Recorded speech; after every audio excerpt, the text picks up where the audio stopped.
tonight. Okay, just let me answer. Barack Obama felt the truth. We are not attacking you. You wrote something provocative. Read aloud like you're reading Mein Kampf. Now I have a headache. And I just did. We'll try again with Ann Coulter and the war on conservative commentators. Good to see you guys. Our headline on this Wednesday night, day number 9 of the new Obama administration, liberal obsession. Now, the media is fond of constantly reminding us about how popular Barack Obama is and how much of a mandate he claimed with his victory in November. As such, does it strike anybody as odd that he spends so much time talking about conservative media personalities like Rush Linbaugh, the great one Mark Levin, and little old me? Now, earlier this week, the president warned congressional Republicans not to listen to Rush and talk radio if they want to get things done. Now, the Democratic Congressional Campaign Committee took the president's cue and started a website to raise money after Rush's comment on this program last week that he hopes the president's far left-wing agenda, in fact, fails. Now, U.S. News and World Report also said today that while meeting Republicans on the Hill, the president also made a joke about watching all of them beat him up on Fox News. And then, of course, during the campaign, the president mentioned yours truly almost a dozen times. Let's take a look at a few of them. I'll put Mr. Burgess up against Sean Hannity. They'll tear him up. If you were watching Sean Hannity consistently, he's a commentator, though. You would. Well, but that's all these bloggers are. I'm not making an excuse for him. Listen, Hannity's never said he wants Dick Cheney to die of cancer. Hold on a second. Is Sean Hannity suddenly going to get on the airwaves and say, you know, I was wrong about this Obama guy. He's my man.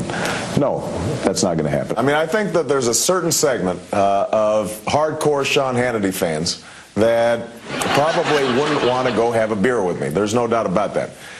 President Obama, I'll buy the beer, and in the spirit of spreading the wealth, I'll even pay for it.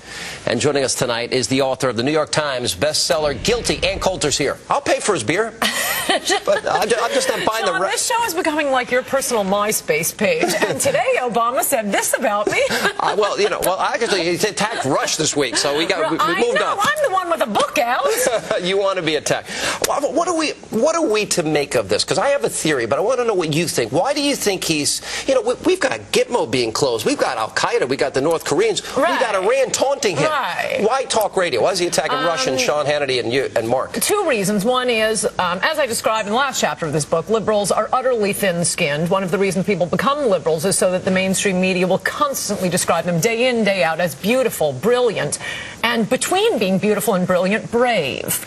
They are brave, brilliant, beautiful liberals, and they're always incredibly thin-skinned. So, A, he's thin-skinned. If there is one note of dissent out there, he'll fixate on it. That's what they used to say about Clinton. And the other reason is to start paving the way for the fairness doctrine, something I also discuss in here. Well, we do, but it's not the fairness doctrine. And every American needs to understand this. This is the censorship doctrine. This is an attempt. Well, it's Orwellian to call it the fairness doctrine. Okay. Yes, of course. All right, but there's an effort. They want to silence anybody that opposes them. Yes. All right, now here's the next question. They're going to pull the plug on Fox News. We're done? This could be our last night. You'll be watching, and the lights will go out.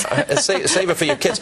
I have been contending for a long time now that I believe Barack Obama is far more radical than people say. Right. This stimulus package is the single greatest, most massive transfer of the economy to the government. Yes, it's shocking. That's radical. It's shocking. I mean, I was sort of calmed at first. He immediately sold out MoveOn.org and Daily Kos gets, and the New York Times editorial page, by changing his mind about withdrawing from Iraq immediately, changing his mind on shutting down Gitmo, although all the headlines said, shutting down Gitmo, fine print, within a year.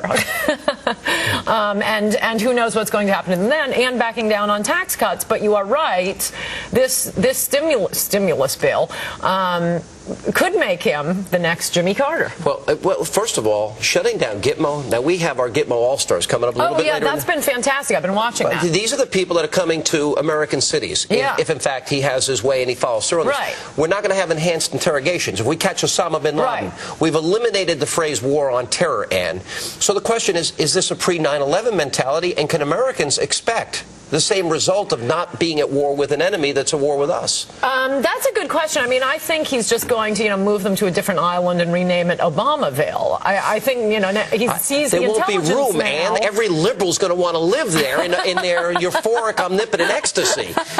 Yeah, they'd like to live with the terrorists. They agree about America. Here it comes. There's the attack line for tomorrow in the media. No, but they are weakening our defenses. This is the point. America, we're taking steps. Not as much as you and I thought. I gotta say. We may as well give credit where credit is due. This whole thing, the headlines about shutting down Guantanamo, he's not shutting it down. Well, he's starting to. He's begun the process. That. Well, okay, but when it happens, then it happens. But he's not doing it. And also, I've noticed Andrew Ferguson pointed out a few years ago that whenever a Republican leaves office and a Democrat comes in, suddenly the homelessness problem goes away because you never read about it anymore. And I've noticed the same thing with the Gitmo detainees. Suddenly, since Election Day, they've suddenly become so much more dangerous. I read about it in the LA Times and Newsweek. Even the New York Times. And the New York Times did that story on the Gitmo detainee who escaped and blew up a building. It becomes head of Al-Qaeda in Yemen. So the media is already paving the way for Obama to not release the detainees. Maybe another way to put this, though, is, we've got real threats out there. We've got Al-Qaeda, we've got North Korea, we've got Ahmadinejad. I don't think they're going to be too impressed by some lofty speech by the new American president descending from the heavens. So my question is, why would you focus in on conservative media and spend so much time attacking them rather than focusing on a real enemy? Right, Kim Jong-il. Perhaps, starting with Ahmadinejad and nuclear weapons. Right. As far as the Democrats are concerned, you and Rush Linbaugh are more dangerous. You're dangerous to their plan of ultimate takeover. I mean, look, I just heard this, that all the Republicans voted against the stimulus bill and 11 Democrats. That's fantastic. That is fantastic. It'll probably go through, and God bless the Republicans. Isn't it fun being an angry insurgent? But as so much better than being in the majority. You like that? Oh, you like being a conservative in exile, a conservative underground. Principled now. But one of the things that makes me happy is we have an opportunity. The mainstream left-wing media in this country is not telling the American people what's in this stimulus bill. The amount of reckless contraception, STDs, the national mall, everything else. And $160 billion just to state governments. Yeah. This doesn't stimulate anything except more government spending, and that is what the left wants, bigger and bigger government. I assume you had a better time than being on with Harry Smith or the Today Show or The View. I'm going back to the early show tomorrow morning. I can't wait. Round 2. Okay. Thanks, Ann Coulter. And coming up, the Democratic stimulus package is nearly $1 trillion of your hard-earned tax dollars, but is it going to stimulate anything?